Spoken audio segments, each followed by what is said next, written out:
第二个食疗方：山苓桔梗甘草茶。一、食材与做法。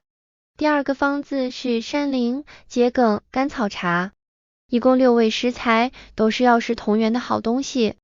山药10克，茯苓10克，桔梗5克，甘草3克，陈皮3克，炒薏米10克。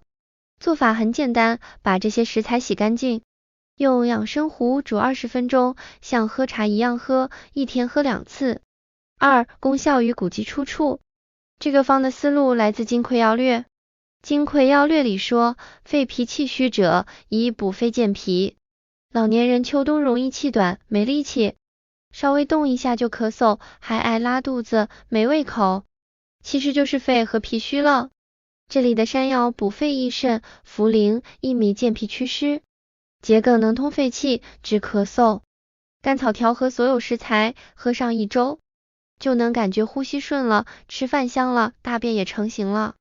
3、适用与禁忌。适合人群：平时容易咳嗽痰多，痰是白色的，说话没力气，吃不下饭，大便稀糖的。还有秋冬总觉得喉咙干，但不想喝水的也能喝。要注意的是，如果是咳嗽带黄痰，嘴巴干苦的，就别喝了，因为薏米、茯苓偏凉，会加重热。另外，桔梗不能多放，放多了可能会有点恶心。5克刚好。